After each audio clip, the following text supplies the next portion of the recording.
the other makguksu, right? They always do that kind of thing.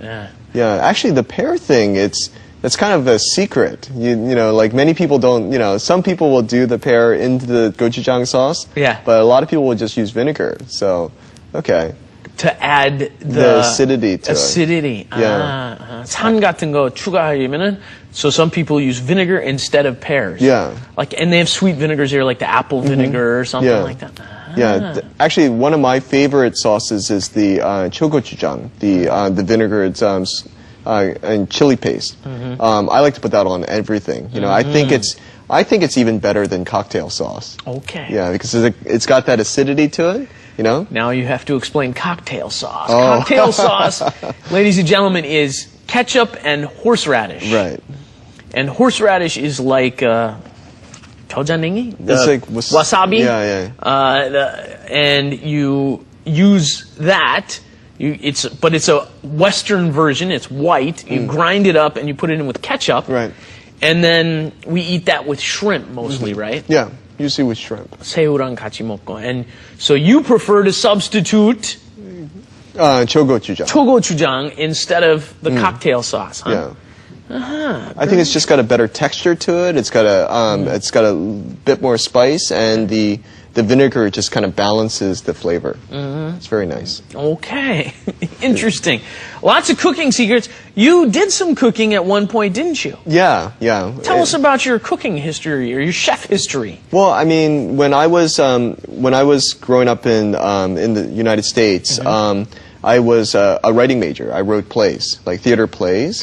And, well, you can't make a lot of money doing that. So I used to have dinner parties for the actors and people to come in and read my plays.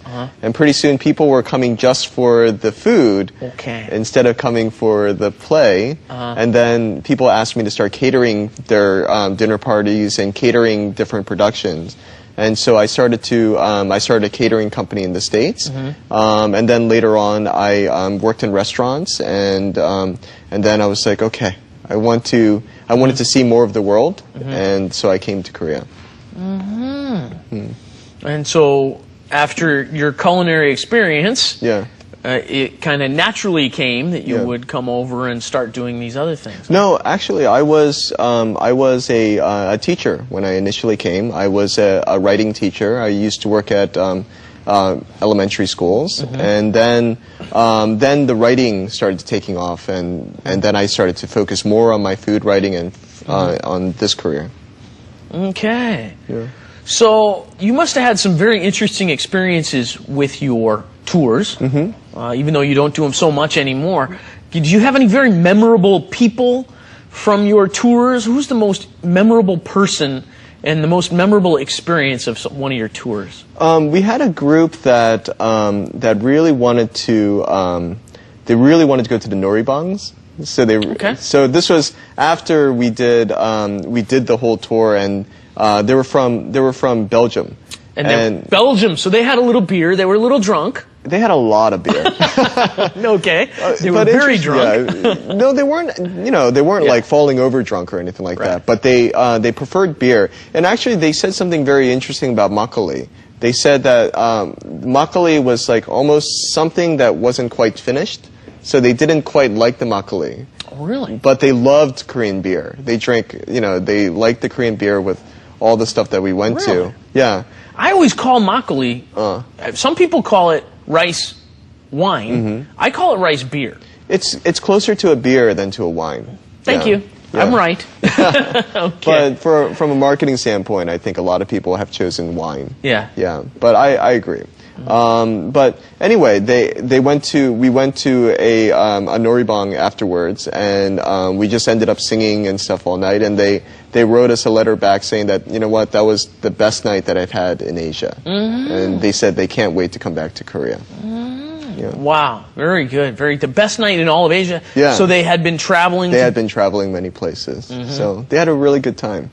You know, some of the most popular shows in America do exactly what you're doing, right? I mean, one of my personal favorites is Anthony Bourdain's No Reservations, and if you've seen that show, all he does is travel country to country eating different foods, and bizarre, interesting, seemingly very different foods. Yeah. And so you're letting people experience that kind of thing. Exactly. I mean, if you think about it, you can go to an amusement park and you can ride a roller coaster, or you can eat the food and you can be you're your own roller coaster basically. So I think it's a lot of fun to go to a country and try very different foods. And what when you do the cooking classes and those sorts of things, what do you think the foreigners have a lot of difficulty making? Is there a dish that foreigners have a lot of difficulty making? Bibimbap is actually the most difficult one because you have to, we do the dosot one. And so that plus all the vegetables, you have to blanch or stir fry each element of it. You have to make the sauce for each one as well. Yeah. So I think many of them feel almost overwhelmed. And I think when they go home, I'm not sure if they'll actually make bibimbap for someone, you know. But we explain to them, oh, if you have all these, side dishes already in your refrigerator, you can just put them in a bowl with rice and make it. But of course, they don't have those vegetables, so they can't. It's not easy for them to make bibimbap like Koreans can here. Sure. And I guess you don't really make bibimbap for one, do you? Right. Nobody makes bibimbap for one. Right. Your mom makes bibimbap, and then she prepares all the different vegetables in huge amounts, the namul and everything, right? And so foreigners must think, gosh, one dish, this is a lot of work for one bowl of rice and vegetables, huh? Yeah, but it's a dish that they really like. Yeah. I think it's very representative of Korea. He's got all the different dishes. You mix it all up and then eat it. That one's quite, that's something that's a little bit more difficult. But most of the reactions that we get from people, they say that, oh, you know what? That's it? Yeah. Like Korean food, it's that simple to make. It's just they didn't know the process in doing it. Another class that we do, it's a barbecue cooking class. And so we make all the different types of barbecues, and then we do some side salads and stuff. And once you get the idea of making the sauces, people are like, oh, okay, now I know how this works. And then they get different ideas of how they can kind of change it into their own, into your own culture and into your own palate. Right. Yeah. Right. Fusion is inevitable, huh? Yes. Right? People are going to take the recipes that you've taught them, and they're going to try and take what they know and apply it to those recipes. Exactly. Okay. Well, I